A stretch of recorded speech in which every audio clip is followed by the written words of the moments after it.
সকলকে শুভেচ্ছা জানিয়ে শুরু হচ্ছে উচ্চ মাধ্যমিক শিক্ষা সংসদের স্টুডিও থেকে চতুর্থ সেমিস্টার বিষয় ইতিহাস দ্য রিবেলস অ্যান্ড দ্য রাজ এই অধ্যায়ের উপরে আলোচনায় আমি রয়েছি তোমাদের সঙ্গে বিশিষ্ট শিক্ষক ইতিহাস বিভাগ উচ্চ মাধ্যমিক শিক্ষা সংসদের ডক্টর সুরজিৎ কুমার ধর। প্রথমে তোমাদেরকে নিয়ে যাব দ্য রিবেলস অ্যান্ড দ্য রাজ একটি কবিতাতে। হঠাৎ দেশে উঠল আওয়াজ, হো হো হো হো, চমকে সবাই তাকিয়ে দেখে সিপাহী বিদ্রোহ। আগুন হয়ে সারাটা দেশ ফেটে পড়ল রাগে, ছেলে বুড়ো জেগে উঠল 90 সন আগে। এই কবিতাটি আমরা ছোটবেলায় পড়েছিলাম, কিন্তু বয়স যত বেড়েছে কবিতার তাৎপর্য আমরা বুঝতে পেরেছি। কবিতাতে কি বলল? হঠাৎ দেশে উঠল আওয়াজ, হো হো হো হো, চমকে সবাই তাকিয়ে দেখে সিপাহী বিদ্রোহ। আমাদের যে অধ্যায় রয়েছে সেই অধ্যায়ের নাম the রিবেলস and the Raj. রিবেলস and the রাজ, রিবেলস দিয়ে আমি শুরু করলাম। রাজ মানে হচ্ছে ইস্ট ইন্ডিয়া কোম্পানির শাসন। অবশ্যই তোমরা মনে রাখবে যে 1757 সালে পলাশির যুদ্ধে স্বাধীন বাংলার নবাবের ক্ষমতা থেকে অপসারণ এবং ইস্ট ইন্ডিয়া কোম্পানির সামাজিক, রাজনৈতিক, অর্থনৈতিক সমস্ত ক্ষেত্রে যে জয় যাত্রার সূচনা হয়েছিল তার বিরুদ্ধেই কিন্তু গড়ে উঠেছিল ছোট ছোট বিভিন্ন ধরনের বিদ্রোহ, যার নাম হচ্ছে দ্য রিবেলস। দ্বাদশ শ্রেণীর চতুর্থ সেমিস্টারের এই অধ্যায় পুরনো একটি অধ্যায়। তোমরা যারা ইতিহাস নিয়ে পড়াশুনো করছো তারা সিপাহী বিদ্রোহের আগে ঘটে যাওয়া সামাজিক, রাজনৈতিক, অর্থনৈতিক এবং ধর্মীয় প্রেক্ষাপটের বিভিন্ন বিদ্রোহের কথা মাধ্যমিকে পড়েছ। আমি প্রথমে রিবেলসের প্রসঙ্গে আসছি। রিবেলসের প্রসঙ্গে প্রথমেই আমি বলবো যে আমাদের ইস্ট ইন্ডিয়া কোম্পানির শাসনে বিভিন্ন ধরনের উপজাতি গোষ্ঠীর আদিবাসী বিদ্রোহ হয়েছে। তার মধ্যে কিছু অপরিচিত বিদ্রোহের নাম তোমরা আজকে আমার কাছ থেকে শুনবে। আমরা জানি পাহাড়িয়া বিদ্রোহের কথা। ছোটনাগপুর মালভূমি, আজকের দিনে বাঁকুড়া, মেদিনীপুর এবং আমাদের যে রাজমহল পাহাড় অঞ্চল, সেখানে ঘটে গিয়েছিল পাহাড়িয়া বিদ্রোহ। আমরা ভিজিয়ানা গ্রামের বিদ্রোহের কথা জানি, কিন্তু এগুলো কিন্তু অপরিচিত আমাদের নাম।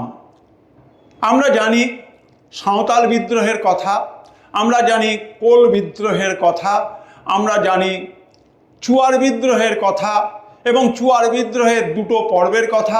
তোমরা যে পাঠ্য বইগুলো পড়ছো সেখানে দেখবে যে সেখানে চুয়ার বিদ্রোহের দ্বিতীয় পর্ব দিয়ে শুরু হচ্ছে শিরোমণি এবং মেদিনীপুরের কর্ণগড়ের বিদ্রোহের কথা। আমরা উল্লেখ করব 1863 সালের বিদ্রোহের কথা। আমরা উল্লেখ করব 1763 থেকে 1799 সাল এর মধ্যে ঘটে যাওয়া সন্ন্যাসী ফকির বিদ্রোহের কথা।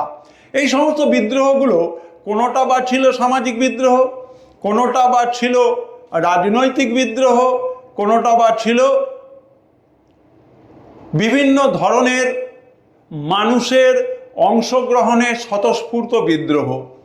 হয়তো নামটা সন্ন্যাসী ফকির বিদ্রোহ, কিন্তু বিদ্রোহ শুরু হয়েছিল মূলত সামাজিক এবং অর্থনৈতিক প্রেক্ষাপট থেকে। এই বিষয়গুলো কিন্তু তোমরা বিভিন্ন বইয়েতে মাধ্যমিকেও পড়েছো। আমি এবারে আলোচনাতে যাব যেটা দিয়ে শুরু করেছিলাম, যে হঠাৎ দেশে উঠল আওয়াজ, হো হো হো হো, চমকে সবাই তাকিয়ে দেখে সিপাহী বিদ্রোহ। সিপাহী বিদ্রোহের যে কারণগুলো রয়েছে সেই কারণগুলো বিশ্লেষণে প্রথমে আমি যাচ্ছি। দেখো, যে 1857 সালের আগে অনেক বিদ্রোহ হয়েছে সে সম্পর্কে আমি তোমাদের আলোচনা রাখলাম। আমি এখন আলোচনা রাখবো যে সিপাহী বিদ্রোহ, তার রাজনৈতিক কারণ, তার সামাজিক কারণ, তার অর্থনৈতিক কারণ, তার ধর্মীয় কারণ এবং সব থেকে বেশি গুরুত্বপূর্ণ সিপাহী বিদ্রোহ হওয়ার জন্য বিভিন্ন ধরনের আইন, বিভিন্ন ধরনের রেগুলেশন তার একটা ভূমিকা ছিল। সর্বোপরি হচ্ছে সিপাহীদের ছাউনি থেকে শুরু হওয়া বিদ্রোহ এবং সিপাহীদের মাধ্যমে সারা ভারতবর্ষ এবং অবিভক্ত ভারতবর্ষের করাচি, লাহোর, পেশোয়ারে ছড়িয়ে যাওয়া বিদ্রোহ এবং সর্বোপরি সিপাহীদেরকে দমন করার মধ্য দিয়ে এই বিদ্রোহের পরিসমাপ্তি, যার জন্য নামটা সিপাহী বিদ্রোহ। আসা যাক এবারে একটা একটা করে কারণের বিশ্লেষণে। তোমরা দেখো, প্রথমে রয়েছে রাজনৈতিক কারণ। সেই রাজনৈতিক কারণে আমরা অধীনতামূলক মিত্রতা নীতি, সত্ত্ব বিলোপ নীতি এবং সেই সত্ত্ব বিলোপ নীতির জন্য লর্ড ডালহৌসি ভারতবর্ষে সাম্রাজ্যবাদ বিস্তার করে যতটা সুনাম অর্জন করেছিলেন তার তিনটে নীতির জন্য তিনি কিন্তু বিতর্কিত ছিলেন। তার মধ্যে বহু চর্চিত, বহু বিতর্কিত একটি আলোচনার নাম হলো সত্ত্ব বিলোপ নীতি। এই সত্ত্ব বিলোপ নীতি ছাড়া সেখানে কি ছিল? যুদ্ধের দ্বারা রাজ্য জয় করা এবং কুশাসনের অজুহাত দেখিয়ে রাজ্যটাকে দখল করে নেওয়া, এগুলো হচ্ছে আমাদের সিপাহী বিদ্রোহের রাজনৈতিক কারণ। আসা যাক অধীনতামূলক মিত্রতা। ভারতবর্ষ একটি স্বাধীন দেশ, বাংলার নবাবের পরাজয় হয়েছে এবং বাংলা থেকে জয়লাভের যে বিজয় রথ ইস্ট ইন্ডিয়া কোম্পানি তার যাত্রা শুরু করেছিল দক্ষিণ ভারতে কর্ণাটকের যুদ্ধে জয়লাভের মধ্য দিয়ে। মোটামুটিভাবে ভারতবর্ষের বিভিন্ন শাসকদের মধ্যে ইস্ট ইন্ডিয়া কোম্পানি তাদের কূটনৈতিক দক্ষতা, তাদের সামরিক দক্ষতার কথা কিন্তু তুলে ধরেছিল এবং চালু করেছিল লর্ড ওয়েলেসলি অধীনতামূলক মিত্রতা নীতি। ভারতবর্ষ তো স্বাধীন দেশ, তাহলে ভারতীয়রা কার কাছে অধীন? কিন্তু দেখা গেল লর্ড ডালহৌসি সাম্রাজ্যবাদ বিস্তারের জন্য একটা ইনস্ট্রুমেন্ট, একটি টুল হিসেবে ব্যবহার করলেন অধীনতামূলক মিত্রতা। তিনি প্রথমে ভারতবর্ষের সমস্ত রাজাদেরকে জানালেন যে অধীনতামূলক মিত্রতা নীতিতে স্বাক্ষর করার জন্য। যদি স্বাক্ষর করে তাহলে যারা লর্ড ওয়েলেসলির মিত্র রাজা হিসেবে অধীনতামূলক মিত্রতা নীতিতে সই করেছে, সে অবশ্যই বিপদে আপদে রেসিডেন্ট ব্যবস্থার মধ্য দিয়ে, অর্থাৎ যে ব্রিটিশ প্রশাসকরা ছিলেন তারা মিত্র রাজ্যকে সুরক্ষা দেবে। যদি অধীনতা না মেনে নেওয়া হয় তাহলে কিন্তু ইংরেজরা চূড়ান্ত পদক্ষেপ করবে। আমরা দেখলাম যে হায়দ্রাবাদের নিজাম বা নিজাম উল মুলক তিনি ইংরেজদের লর্ড ডালহৌসির কাছে আত্মসমর্পণ করে অধীনতামূলক মিত্রতা নীতিতে স্বাক্ষর করলেন। আমরা চলে যাব লর্ড ডালহৌসির বহু বিতর্কিত, বহু চর্চিত সত্ত্ব বিলোপ নীতি। এটাও কিন্তু একই রকম। ভারতবর্ষ স্বাধীন দেশ, ইস্ট ইন্ডিয়া কোম্পানি এখানে ব্যবসা করতে এসেছে, ব্যবসার সূত্রে তারা ভারতবর্ষের উপরে তাদের রাজনৈতিক কর্তৃত্ব জাহির করতে পেরেছে এবং সেই জায়গা থেকে দাঁড়িয়ে ইস্ট ইন্ডিয়া কোম্পানির পক্ষে লর্ড ডালহৌসি ঘোষণা করে দিলেন সত্ত্ব বিলোপ নীতি। সত্ত্ব বিলোপ নীতির একটু পূর্ব পটভূমিকা দেখা যাক। ভারতের সনাতনী ঐতিহ্য যে একজন রাজা মারা গেলে তিনি তার কোনো নিকট আত্মীয় তাকে যোগ্য মনে করলে তিনি সিংহাসনের উত্তরাধিকারী করতে পারতেন, বা কোনো রাজা অপুত্রক অবস্থায় মারা গেলে দত্তক পুত্র গ্রহণের কিন্তু সুযোগ ছিল। লর্ড ডালহৌসি সাম্রাজ্যবাদ বিস্তারের জন্য প্রয়োগ করলেন সত্ত্ব বিলোপ, অর্থাৎ যে অপুত্রক রাজা অথবা যার কোনো যোগ্য উত্তরাধিকারী নির্বাচন করার ক্ষমতা আছে, লর্ড ডালহৌসি তাকে বাতিল করে দিলেন। বাতিল করে দিয়ে নাম দিলেন সত্ত্ব বিলোপ। অর্থাৎ এতদিন পর্যন্ত যেভাবে রাজা মহারাজারা তাদের উত্তরাধিকারী সিংহাসন এবং রাজ্য পরিচালনার জন্য মনোনয়ন বা দত্তক নেওয়ার ব্যাপারটা রেখেছিলেন, ইংরেজরা তাকে বাতিল করে দিল। এটার নাম হচ্ছে সত্ত্ব বিলোপ নীতি। শুধু সত্ত্ব বিলোপ নীতি নয়, যুদ্ধ দ্বারা রাজ্য জয় এবং কুশাসনের অজুহাতে রাজ্য জয়। বিশেষভাবে অযোধ্যা বলে যে রাজ্যটি ছিল, সেখানে রাজা মারা যাওয়ার পর তার পক্ষে, নাবালক সন্তানের পক্ষে রাজ্য পরিচালনার দায়িত্ব যিনি পেয়েছিলেন, সেখানে তিনি বললেন যে এখানে নাকি ঠিকমতো শাসন ব্যবস্থা নেই, কুশাসন রয়েছে। অতএব এই কুশাসনের দোহাই দিয়ে লর্ড ডালহৌসি অযোধ্যা রাজ্য দখল করলেন। আমরা জানি যে অযোধ্যা থেকে বেগম হজরত মহাল তিনি কিন্তু সিপাহী বিদ্রোহে প্রথম সারির মুখ হিসেবে উঠে আসলেন। এই যে বললাম যে সত্ত্ব বিলোপ নীতি প্রয়োগের মধ্য দিয়ে লর্ড ডালহৌসি সাম্রাজ্যবাদ বিস্তার করতে চেয়েছেন, এবং সেক্ষেত্রে মান্ডভি, সাঁতারা, সোলাপুর, নাগপুর এবং বিশেষভাবে আমরা দেখলাম যে নানা সাহেব, সেই নানা সাহেবের ভাতা, খেতাব, উপাধি ইংরেজরা কেড়ে নিলেন, বন্ধ করে দিলেন। এবং স্বাভাবিকভাবে এই যে এক সময়কার সমাজের সবথেকে প্রতিপত্তিশালী একটি পরিবার নানা সাহেব, তার উপর নির্ভরশীল নাগপুর, সাতারা এই অঞ্চলে যারা মানুষ ছিল, বিভিন্ন ধরনের কৃষি শিল্প পেশায় নিযুক্ত যারা মানুষ এই পরিবারের সঙ্গে যুক্ত ছিল, তাদের রুজিতে টান পড়া শুরু হলো। এবং স্বাভাবিকভাবে আস্তে আস্তে অসংগঠিত জায়গা থেকে সংগঠিত বিদ্রোহের সূচনা এদের নেতৃত্বে ঘটতে শুরু করলো।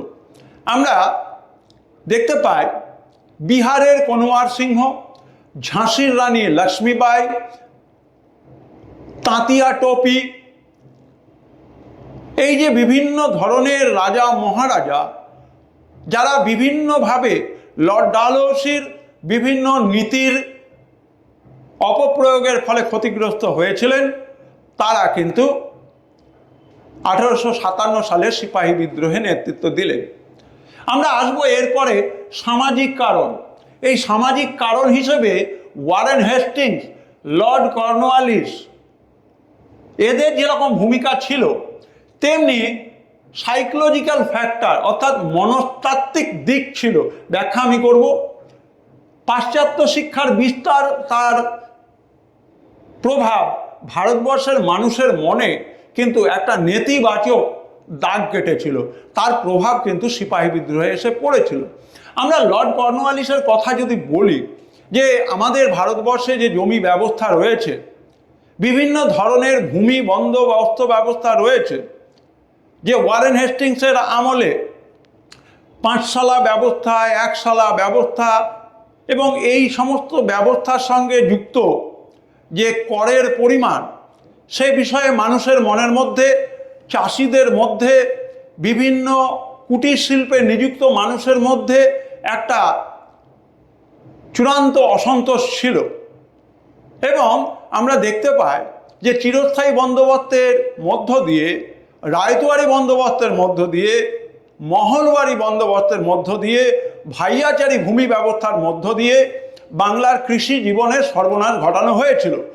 যে বাংলার অর্থনীতি কৃষির উপর, গ্রামের উপর নির্ভরশীল ছিল, তার সর্বনাশ কিন্তু ইংরেজরা ঘটাতে চেয়েছিল তাদের উপনিবেশটাকে অক্ষত রাখার জন্য। এবং আমরা দেখতে পাই যে কুটির শিল্প কিন্তু ধ্বংস হয়েছে। এবং এই সময়ে বিশেষভাবে আমরা দেখতে পাচ্ছি যে বিভিন্ন ধরনের যে কোম্পানির কর্মচারীরা ছিলেন, তাদের যে মনস্তাত্ত্বিক বিচারের জায়গাটা, সেটা কিন্তু ভারতীয়দের মনে গভীরভাবে রেখাপাত করেছিল। ইংরেজরা ভারতীয়দের সঙ্গে মালিক সুলভ বা ভারতীয়রা তাদের অধীনস্থ কর্মচারী, যার জন্য তারা ব্ল্যাক ইন্ডিয়ান, নেটিভ, নিগার এই যে শব্দগুলো ব্যবহার করত, এগুলো সবই ছিল সাইকোলজিক্যাল এফেক্ট। ভারতীয় মানুষের, ভারতের জীবনযাত্রা প্রণালীর উপরে এই সাধারণ কৃষিজীবী বা উচ্চ সম্প্রদায়ের মানুষ, তাদের উপরে কিন্তু আঘাত এনে দিয়েছিল। একে বলা হচ্ছে মনস্তাত্ত্বিক প্রভাব। ইউরোপিয়ান যে ক্লাবগুলো ছিল, সেই ইউরোপিয়ান ক্লাবগুলোতে লেখা থাকতো ভারতীয় এবং কুকুরের প্রবেশ নিষেধ। এই যে একই জায়গায় ভারতীয়দেরকে সামাজিক দিক থেকে তাদেরকে নামিয়ে দেওয়া হচ্ছে, তাদেরকে প্রবেশ অধিকারের জায়গা থেকে বঞ্চিত করা হচ্ছে, এই জায়গাটা কিন্তু ভারতীয়রা ভালোভাবে নেয়নি। এগুলো কিন্তু পুঞ্জীভূত অসন্তোষ আস্তে আস্তে ব্রিটিশ শাসনের প্রতি জমা হচ্ছিল। আমরা যাব অর্থনৈতিক কারণ। প্রথমেই আমি বলছি ডি ইন্ডাস্ট্রিয়ালাইজেশন, অর্থাৎ ইন্ডাস্ট্রির ঠিক বিপরীত অবস্থা, যাকে বলা হয় শিল্পের ধ্বংস, বাংলার কুটির শিল্পের ধ্বংস সাধন। অর্থাৎ যে শিল্প ছিল সেই শিল্পকে ধ্বংস করে দেওয়া, যে শিল্প ছিল যেটা ধ্বংস হয়ে গেল তার পরিবর্তে কোনো শিল্প না হওয়া, বাংলার চিরন্তন কুটির শিল্পকে সর্বনাশ করে দেওয়া এবং তার বিকল্প হিসেবে সাধারণ কৃষিজীবী গ্রামের মানুষের কোনো ধরনের কর্মসংস্থানের ব্যবস্থা না থাকা, এই পুরো প্রক্রিয়াটাকেই বলা হয় অবশিল্পায়ন, শিল্প ধ্বংস হওয়ার পরিণতি। ড্রেন অফ ওয়েলথ, সম্পদের নিষ্ক্রমণ, বাংলা থেকে সম্পদ চলে যাচ্ছে ইংল্যান্ডে পাচার হয়ে, যার জন্য আমরা বিভিন্ন ধরনের লেখকের লেখায় দেখতে পাই তারা বর্ণনা করছেন যে গঙ্গার তীর থেকে অর্থ সম্পদ নিষ্কাশন করে নিয়ে গিয়ে টেমস নদী তীরবর্তী অঞ্চলকে ইংরেজরা সাজিয়েছিল। এই ঘটনাটাকে বলা হচ্ছে ড্রেন অফ ওয়েলথ। এবং এই ড্রেন অফ ওয়েলথের প্রসঙ্গে আমরা ভারতীয় রাজনীতিবিদ, জাতীয় কংগ্রেসের নেতা দাদাভাই নওরোজির বিখ্যাত গ্রন্থ poverty and un-British rule in India, poverty and un-British rule in India, বা রমেশচন্দ্র দত্তের ইকোনমিক হিস্ট্রি অফ বেঙ্গল, এই গ্রন্থগুলোতে প্রতিটা পাতায় কিভাবে ড্রেন অফ ওয়েলথ হয়েছে, কোন কোন ক্ষেত্রে এই ড্রেন অফ ওয়েলথ করানো হয়েছে তার কিন্তু ব্যাখ্যা দেওয়া হয়েছে। আমরা দেখতে পাচ্ছি ল্যান্ড সিস্টেম অর্থনৈতিক কারণ হিসেবে সিপাহী বিদ্রোহের একটি পিছনের পটভূমি হিসেবে কাজ করেছিল। আমি তোমাদের বললাম ড্রেন অফ ওয়েলথ, ড্রেনের মধ্য দিয়ে, খাতের মধ্য দিয়ে ভারতীয় সম্পদ নিষ্কাশিত হচ্ছে। দাদাভাই নওরোজির বিখ্যাত অর্থনৈতিক তত্ত্ব poverty and un-British rule in India, তোমরা যদি রজনীপাল দত্তের ইন্ডিয়া টুডে গ্রন্থটা পড়ো সেখানে কিন্তু ড্রেন অফ ওয়েলথের বিবরণ ভালোভাবে পাবে। তোমরা যদি রমেশচন্দ্র দত্তের ইকোনমিক হিস্ট্রি অফ বেঙ্গল পড়ো তাহলে কিভাবে ড্রেন অফ ওয়েলথ হয়েছে তার বিবরণ তোমরা পাবে। এই যে ড্রেন অফ ওয়েলথ হয়েছে, গঙ্গা এবং তার তীরবর্তী অঞ্চলের মানুষের অর্থ সম্পদকে নিষ্কাশিত করে নিয়ে, অপহার করে নিয়ে টেমস নদী এবং তার পার্শ্ববর্তী অঞ্চলকে ইংরেজরা সাজিয়েছে। এবং এর পিছনে কিন্তু ওয়ারেন হেস্টিংস থেকে শুরু করে, অর্থাৎ আমার বলার উদ্দেশ্য হচ্ছে ইস্ট ইন্ডিয়া কোম্পানির উচ্চ পদস্থ আধিকারিক থেকে শুরু করে নিচুতলার সাধারণ মানুষ, ইংরেজ কর্মচারী, তারা সবাই কিন্তু এই ড্রেন অফ ওয়েলথ করেছিল। কীরকমভাবে এটার ব্যাখ্যাটা আমরা দেব। আমরা জানি ড্রেন অফ ওয়েলথে ছিল প্রাইভেট ট্রেড, ব্যক্তিগত অবৈধ বাণিজ্য। ইস্ট ইন্ডিয়া কোম্পানির বড় আধিকারিক, সাধারণ কর্মচারী সবাই আমাদের ভারতীয় চাষি ভারতীয়দেরকে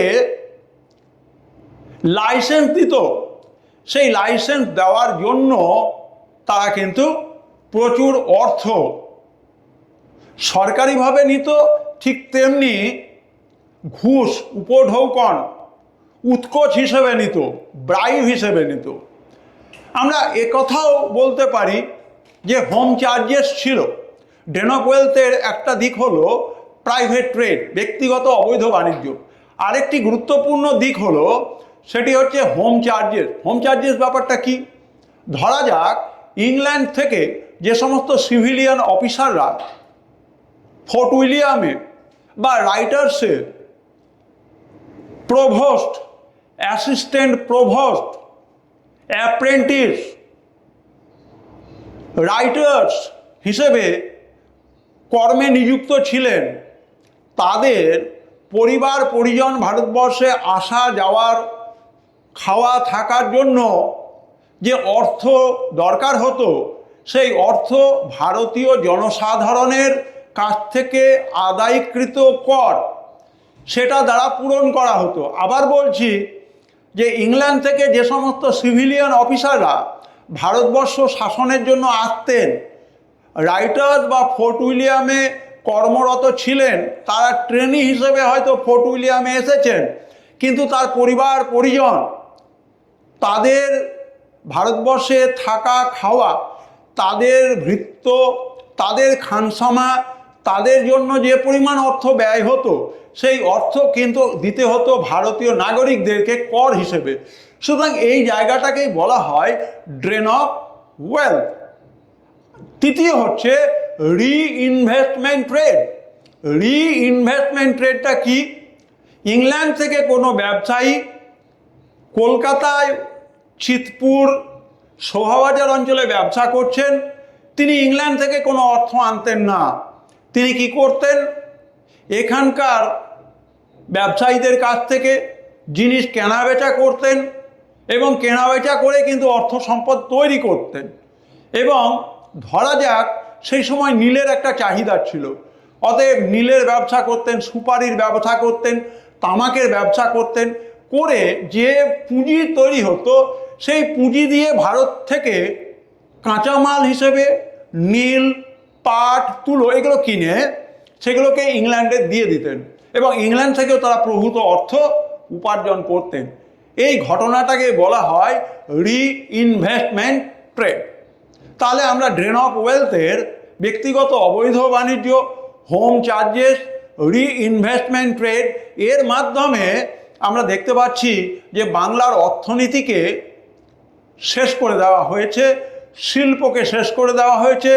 বাংলার মসলিন, খাদি, খদ্দর এগুলো ছিল অত্যন্ত বিখ্যাত, সেগুলোর কিন্তু অন্তর্জলি যাত্রা করা হয়েছে।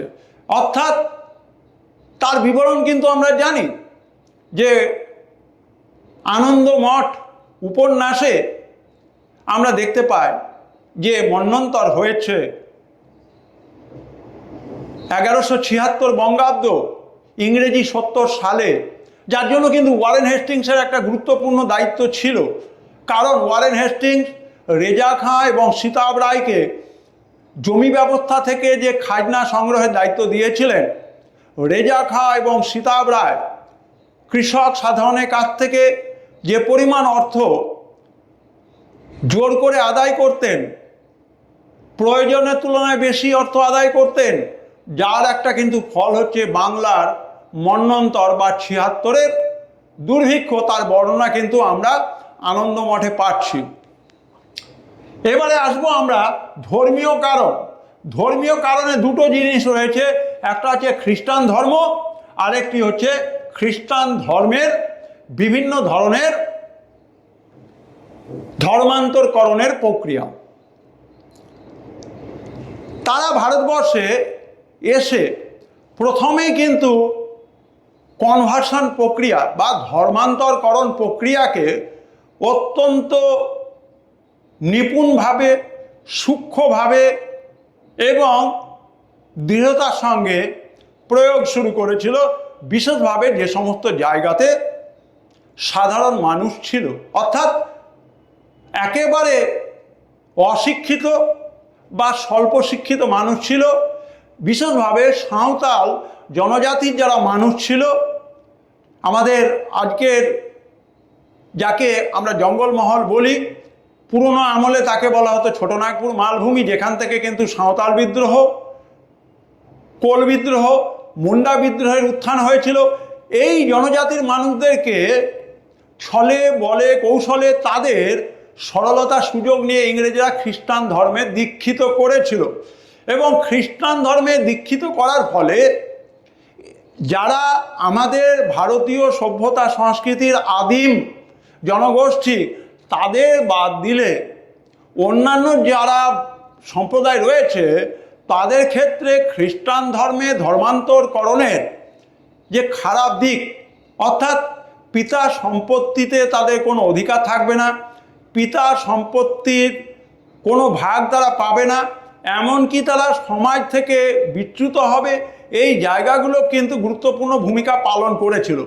সুতরাং ইংরেজ ইস্ট ইন্ডিয়া কোম্পানি বা তার প্রশাসক বা তার কর্মচারী সবাই অত্যন্ত সুকৌশলে খ্রিস্টান ধর্মকে ভারতীয় মানুষদের মধ্যে প্রচার প্রসার করবার চেষ্টা করেছিল, এবং তার ফলটা কিন্তু আমরা সিপাহী বিদ্রোহে দেখতে পাই, ধর্মীয় কারণে ঘটে গেছে। এবারে আমি আসবো সিপাহী বিদ্রোহের সামরিক কারণ। সিপাহী বিদ্রোহে সামরিক কারণ, এবং যেহেতু ধর্মীয় কারণ এবং সামরিক কারণের মাঝখানে একটা লিঙ্ক আছে, সেটা হচ্ছে কালাপানি।